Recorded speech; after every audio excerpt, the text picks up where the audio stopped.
안녕하세요. 미정의 오퍼썰입니다. 오늘 이야기는 장례식장에서 겪은 일인데요.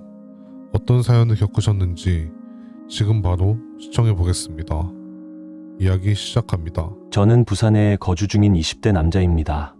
제보하는 사연은 벌써 6년 전 있었던 일인데요. 이야기에 나오는 이름은 가명을 사용하도록 하겠습니다.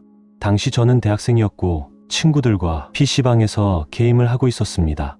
한참 동안 게임을 하고 있던 중 친구에게 전화가 걸려왔는데요. 게임을 할 때는 전화를 받지 않는 성격이어서 전화가 온지도 모르고 게임을 하고 있었습니다.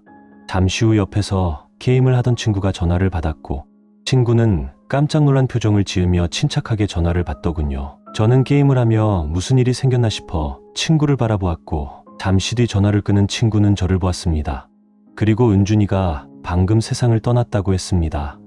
은준이에 대해 간단하게 말씀드리면 고등학생 때 부모님이 사고로 몸이 편찮아지셔서 본인이 일을 하며 가장 역할을 하던 정말 착한 친구였는데요. 원래는 학생 때부터 음식점 아르바이트를 했는데 주위의 친구들이 오토바이로 배달을 하면 개인적인 시간도 생기고 돈도 한 만큼 벌 수 있다는 이야기를 듣고 오토바이를 배워 배달 아르바이트를 하던 친구였습니다. 그런데 친구는 몇 개월 전 배달을 하던 도중 신호위반으로 달려오던 차와 사고가 났고 이후 병원에서 의식을 찾지 못한 상태로 누워만 있어야 했는데요. 그 친구가 갑자기 세상을 떠났다는 이야기를 듣게 되었고 얼마 전 친구들과 병문안을 다녀왔던 기억이 나 그 소식에 저는 더욱 마음이 무거웠습니다.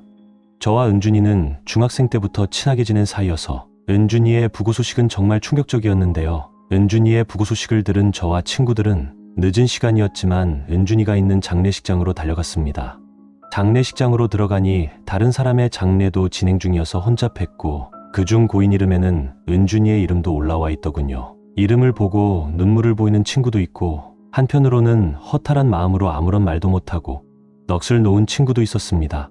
그렇게 은준이 영정사진이 있는 장례실에 들어가 보니 영정사진에는 은준이의 웃는 얼굴이 보이더군요. 그 옆엔 은준이 아버지가 자리를 잡고 계셨는데 아버지는 저희를 보시고는 본인이 잘못했다며 눈물을 보이셨습니다. 저 또한 그 모습을 보고 한참을 친구들과 그 자리에서 울었고 이후 자리를 옮겨 친구들과 앉았습니다. 자리에 앉아 한참 동안 서로 이야기도 못하고 눈물을 닦고 있었는데 장례를 도와주시는 아주머니가 저희 쪽으로 오셨는데요. 저희를 보며 은준이 이모님이라며 이야기하시고는 식사들 해야 한다며 시래기국과 반찬들을 놔주셨습니다. 솔직히 시간도 새벽 시간이기도 했고 다들 한참을 울었던 탓인지 음식이 안 들어가더군요. 그래서 저희는 마치 짝이라도 한 듯 밥을 몇 숟가락 먹다가 멈췄고 음식을 치우고 그 자리에 앉아 있었습니다. 그대로 집으로 갈 수가 없어 장례식장에서 잠을 자며 은준이의 마지막 가는 길을 지켜주려고 했죠. 첫날이어서 그런지 친지들에는 오는 사람은 없었고 장례식장은 고요하다가 울음소리가 들리기를 반복했습니다. 친구 몇 명은 잠을 자고 있었고 저 또한 잠이 쏟아지기 시작하여 잠이 들었는데요. 잠시 후 얼마나 잠이 들었을까 온몸이 찌뿌둥하니 아팠습니다. 집이 아닌 바닥에서 잠을 자다 보니 그런 것 같다 생각했고 주위를 둘러보니 새벽 시간이어서 고요했고 옆에서 친구들은 잠을 자고 있더군요. 저는 화장실이 가고 싶어 자리에서 일어났고 영정사진이 있는 장례식장을 지나갔는데 그곳에서는 친구 아버지가 자리를 지키며 은준이의 영정사진을 보며 눈물을 흘리고 계셨습니다. 저는 그 모습을 보고 화장실에 갔다가 담배 한 대를 펴야겠다 생각하고 밖으로 나갔습니다. 흡연 장소는 야외에 따로 마련이 되어 있었는데요. 새벽 시간이어서 사람들이 사용하지 않아 불을 꺼놓았는지 흡연실엔 아무도 없었고 불도 들어오지 않았습니다. 저는 빨리 가서 한 대만 피우고 가야겠다 생각하고 혼자서 어두운 흡연실로 뛰어갔는데요. 흡연실에 들어가니 흡연실 구석엔 사람이 등을 돌린 채 서 있더군요. 저는 저와 같이 담배를 피러 오는 사람이 역시나 있구나 생각하고 조금의 안심을 하며 라이터를 꺼내 담배에 불을 붙였습니다.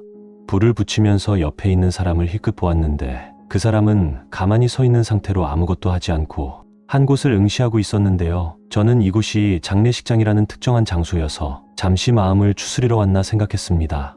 저 또한 은준이 생각이나 마음이 안 좋더군요. 그래서 한숨을 내쉬며 담배를 끄고 인사를 하고 가려고 했는데 뒤에서 친구가 제 이름을 부르며 달려왔고 본인도 담배를 피겠다며 기다려달라 하더군요. 저는 알겠다 하고 친구를 보고 다시 등을 돌렸습니다. 그런데 제 옆에 있어야 할 아까 그 사람은 어디로 갔는지 온데간데 없었고 저는 혼자 주위를 둘러보다 옆에 있는 친구에게 방금 여기 오면서 옆에 있던 사람 봤지? 라며 물었죠. 그러자 친구는 무슨 헛소리냐며 멀리서부터 오면서 봤는데 여기엔 저 혼자만 있었다는 이야기를 하였습니다. 저는 당연히 방금까지 여기 사람이 있었는데 이상하다는 생각을 했고 친구는 장례식장까지 와서 귀신이라도 보냐며 저를 이상하게 봤습니다. 이후 저는 친구와 담배 한 대를 피고 다시 장례식장으로 돌아왔는데요. 장례식장으로 돌아오니 1층 로비에는 은준이 어머니가 어딘가를 바라보며 계셨고 저와 친구는 어머니에게 다가갔습니다. 그러자 은준이 어머니는 저를 보며 은준아라며 이야기하셨고 저는 어머니에게 저 은준이 아니에요 할 수 없었습니다. 그냥 어머니를 따뜻하게 안아주는 게 맞다 생각하고 안아주었죠. 그러자 어머니는 제 품에 안겨서 한참 동안 눈물을 흘리셨고 저와 친구도 어머니의 슬퍼하는 모습을 보며 한참을 그 상태로 있었습니다. 어머니는 한참을 저에게 안겨 눈물을 흘린 이후 아무렇지 않게 다시 은준이가 있는 장례식장으로 돌아가셨고 그 이후에도 3일 동안 제 이름을 불렀다가 은준이 이름을 불렀다가를 반복하셨습니다. 저에게 은준이라 부르는 모습을 본 친척들과 아버지는 어머니에게 정신 차리라며 이야기하셨고 저는 그 모습을 보며 주위에도 괜찮다 이야기했습니다. 은준이 아버지와 친척들은 미안하고 고맙다는 이야기를 하시더군요. 그렇게 3일 동안 저는 은준이 부모님에게 아들도 되어드리고 때로는 아들의 친구 역할도 했는데요. 은준이가 떠나고 이튿날이 되는 날이었습니다. 저는 장례식에서 일을 도와드리고 있던 중 장례지도사가 은준이 장례실로 들어왔는데요. 저와 친구들은 2일 동안 장례식장을 지키며 있었던 터라 그 남자가 장례지도사인지 아닌지를 알 수 있었죠. 장례지도사는 부모님과 이야기를 나누고 나오셨고 은준이 아버지와 장례지도사가 저희에게 다가오셨습니다. 그리고 저희를 보며 혹시 내일 은준이 화장터에 갈 때 관을 들어줄 수 있냐 물어보셨는데요. 당시에는 이야기하지 않았지만 시간이 지나고 이야기해보니 당시 저와 다른 친구들은 관을 든다는 일이 무섭다는 생각이 들어 선뜻해드린다는 이야기를 하지 못하고 아무 말도 하지 못하고 있었는데요. 그중 친구 한 명은 당연히 저희가 해드려야죠 라며 말을 건넸습니다. 이후 저와 머뭇거리던 친구들 또한 알겠다며 이야기했고 아버지는 저희에게 너무 고맙다며 이야기를 하시고 다시 은준이 영정사진이 있는 곳으로 가셨습니다. 막상 해드린다는 이야기라니 처음 해보는 일이기도 하고 걱정이 되더군요. 그렇게 걱정을 하며 그날도 장례식장에서 일을 도와드리고 저녁 시간이 되어 친구들과 저는 장례식장에서 잠을 청했습니다. 그리고 또다시 저번처럼 새벽에 잠에서 깨어났고 화장실을 갔다가 야외에 있는 담배 피는 장소로 갔죠. 저는 온 적이 있어서 그런지 처음보다는 익숙했습니다. 그런데 야외 흡연실로 가니 저번에 봤던 사람은 등을 돌린 채 서 있었고 저는 저분도 은준이랑 같은 날 돌아가신 분을 만나러 오신 거구나 생각했죠. 그런데 생각을 해보니 장례식장엔 오늘 아침에 발인을 끝으로 은준이밖에 없었습니다. 저는 담배를 피며 이런저런 생각을 하고 있던 중이었는데요. 옆에 있던 남자는 등을 들썩거리며 흐느끼는 듯한 모습으로 있었고 잠시 뒤 제가 서 있는 방향으로 등을 돌렸습니다. 그런데 얼굴을 보니 은준이의 모습이었고 은준이는 저를 보며 하염없이 눈물을 흘리고 있었죠. 저는 은준이의 모습을 보니 너무 반가워서 같이 눈물을 흘리며 은준이를 껴안고 서 있었습니다. 그리고 은준이는 아무런 말도 하지 않고 안주머니에서 손수건 한 개를 꺼내어 저에게 건넸는데요. 손수건을 받으니 마음이 순식간에 편안해지고 차분해지는 걸 느낄 수 있었습니다. 은준이는 눈물을 멈추고 제 얼굴을 보며 살짝 미소를 비추며 저를 바라보다 사라졌는데요. 저는 순간 주위에서 저를 깨우는 소리에 놀라서 깨어났고 친구는 저를 흔들며 괜찮은지 물어보았습니다. 그리고 친구 중 한 명은 자면서 왜 그렇게 슬프게 우냐며 물었는데요. 저는 방금은 꿈이었구나 생각하고는 친구들에게 그냥 잠꼬대라며 아무런 이야기를 하지 않았습니다. 그리고 아침이 되었고 장례지도사가 장례식장으로 들어와 이런저런 이야기를 해주었고 운구하는 인원은 장례지도사를 따라오라며 말했는데요. 장례지도사를 따라가니 지하엔 관 하나가 덩그러니 놓여져 있었고 그 관은 보자마자 은준이구나 생각이 들더군요. 그렇게 친구들이 관을 드는데 정말 힘들게 관이 들렸고 저 또한 잘못하면 놓치겠다는 생각이 들었습니다. 그리고 관을 장례버스 밑에 실은 뒤 저희는 버스에 올랐는데요. 버스 안에서는 은준이 가족과 친척들의 눈물 소리가 울려 퍼졌고 저희도 은준이와 같이 놀았던 생각을 하며 눈물을 흘렸습니다.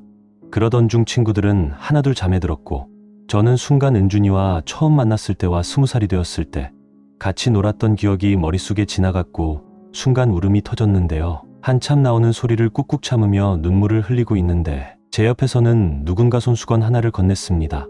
저는 얼굴도 못 보고 손수건을 받아 눈물을 닦고 마음을 추스리고 손수건을 돌려주려고 옆을 보니 아무도 보이지 않았고 친구들은 잠을 청하고 있더군요. 저는 나중에 주인을 찾아줘야겠다는 생각을 했습니다. 그리고 잠시 뒤 버스에서 내리려고 가는 중에 은준이 부모님이 눈물이 터져 나오셨고 저는 방금 받은 손수건을 은준이 아버지에게 전달해드렸죠. 그리고 버스에서 내려 관이 있는 곳으로 갔고 저는 혹시나 힘이 빠지면 안 되어 있는 힘껏 관을 들었습니다. 그런데 아까와는 다르게 정말 가볍게 느껴졌고 저만 그런 게 아닌지 다른 친구들도 서로를 바라보며 고개를 갸우뚱거렸죠. 잠시 후 화장터에서 은준이 화장이 끝났고 영락공원에 은준이 유골함을 본 뒤 집으로 돌아왔습니다. 이후 은준이 부모님 생신이 되면 현재까지도 친구들이 모여 은준이 집으로 가는데요. 은준이 부모님은 저에게 손수건을 잃어버렸다며 저에게 손수건 하나를 사주겠다고 하셨습니다. 저는 그날이를 떠올리며 그게 제게 아니고 아마도 친척분들 중에 한 명이 저에게 주신 건데 누구 거인지 잘 모르겠다며 이야기했죠. 그리고 부모님은 그렇냐며 이야기하셨는데요. 시간이 조금 흘러 1년 전 은준이 부모님을 만났는데 아무리 손수건 주인이 누군지 물어보아도 누군지 나타나질 않는다는 이야기를 하시더군요. 저는 친구들과 상의 후 해당 꿈과 손수건에 대해 이야기해드렸고 은준이 부모님은 이야기를 들으시고는 우리 은준이가 엄마 아빠 눈물 흘리지 말라며 주고 간 건가 보다라며 이야기하시며 웃으셨고 저 또한 은준이의 마지막 선물이 아닌가 생각하며 이야기를 제보하게 되었습니다. 오늘 사연 듣고 마음이 너무 아픈데요. 사연자님의 말씀대로 마지막까지 친구분이 친구와 가족들을 생각한 게 아닌가 생각이 듭니다. 오늘 사연 듣고 의견이 있으시다면 댓글로 남겨주시길 바라고요. 가시기 전 구독, 좋아요 한 번씩 부탁드리겠습니다.